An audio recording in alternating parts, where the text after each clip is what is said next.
Okay, Marwan, thank you so much for coming, agreeing to do the interview. Welcome to Hong Kong. Maybe we can just start with asking a little bit about Hong Kong. Like, how's your time here been? Have you done anything fun? Eaten any good food? Yeah, been here for 2 weeks. Came 10 days ago or 2 weeks ago for the Hong Kong Squash Open, and then uh, stayed an extra week to play this event in the football club as well. I haven't been in Hong Kong for 3 or 4 years now because of COVID and the protests before that. So we're not able to come and compete in Hong Kong. It's always good to be back. I have a lot of memories here. I've been in Hong Kong so many times before, so it was always good to come back to the Far East once again. After COVID, you feel it's been so long, and we haven't been, to the same places like we used to. So no, I'm really happy to be back, and I'm being able to be in the city and play an extra event here at the football club. But it's definitely especially it's a nice club and it's a decent event as well, and it's good to be around the members here. Yeah, we really appreciate having you guys here.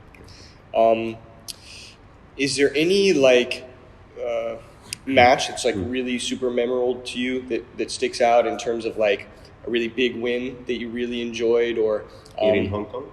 I mean, just in general, in Hong Kong, or just trying to put some perspective on, kind of your mindset when you win a big match or lose a big match, and how that kind of influences your mindset. I've had some good results here in Hong Kong. I've beaten Greg Guti, I think, in 2017 in the quarterfinals here, which was a big win for me at the time. Of course, winning my first major was something that I will remember it for the rest of my life. It's, something, a big achievement when you're winning your first major event. Reaching the World Championship final in 2017, playing my brother in the World Championship final, it was a big occasion. It was something big for our family, to be involved in the biggest match of the year. Those are matches that I remember, that comes to my mind at the moment. But of course, I've had a lot of matches that I will remember for other reasons. For even some of the matches that I've lost as well. Even you remember it, giving it, playing a high quality squash and giving it everything and leaving it all out there.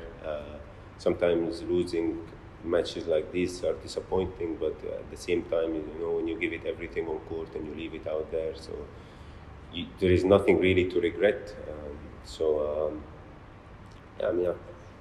Played, I've been on tour for 12 years now.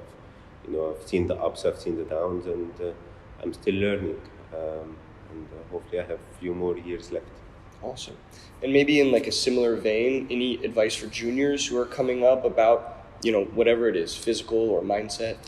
It is mindset, just, everything you do in life. The older I'm becoming, I'm still learning, but I feel, it's all about the mindset in your life. Off court, and everything that you do, whether on court or off court, whether it's something to do with squash, is something that you want to do for the rest of your career, at least, or for the rest of your life. It's all about the mindset. You have to dedicate everything to it, whether what you eat, waking up early, sleeping early as well. So all those things are so important, your lifestyles, everything, I would just say the mindset is so important. You have to dedicate all your life to what you love, to be successful in your life, whether it's squash, whether it's anything else. And that's what I didn't do very much when I was younger, but I don't really have the option now, or the last few years, to be honest. But I don't really have the option, because I love competing, I love traveling, I love the feeling of winning and losing, and then you come back from losing and how you come back, and the journey is fun for sure. Who do you think has the best style on tour? That can be someone from someone you watched growing up, or someone on the tour right now. For me, when I grew up, Amr Shabana was, of course, my role model. His style of play was he made it look so simple and so easy, and he was, more importantly, so humble off court, and he was always teaching us, and we've always learned a lot from him. He's someone that I really I've admired a lot. I was always looking up to him. I would remember I would always see him from very far and just wanted to be around him and, see, all the stuff that he does on court, all his shots, the way he just plays. I've always wanted to be like him. Having my older brother as well, being on tour and being so successful and everything really has helped me so much in my life. It pushed me. I feel lucky to have my older brother, to be honest, because when I was younger, I was kind of wanted to be. Seeing his success made me push. I wanted to be like him. Wanted to achieve, the things that he's achieving. So he made it all possible to me, to be honest. Yeah. That's great. Do you have a favorite venue on tour, a place that you love to play the most? We like to play anywhere where it's packed, where it's busy with the crowd and the crowd is getting involved. Canary Wharf, of course, has the best atmosphere, the best vibe. It's one of my favorite events. I've never done well there. I've reached semis maybe once or twice, it's always my favorite event. Because the vibe and the atmosphere that the crowd they give from day one is amazing. Tournament of Champions as well in New York City, where we play in front of we play in the Grand Central Station. It's always such a cool event, and I look forward to coming back there next month. And I would say those are definitely my favorite two events. Awesome. If you weren't a professional squash player, what would you be doing otherwise? Probably. It's what I'm thinking these days, to be honest. What am I going to do after my career? I would still like to. What was the question? Or what would I do? What would I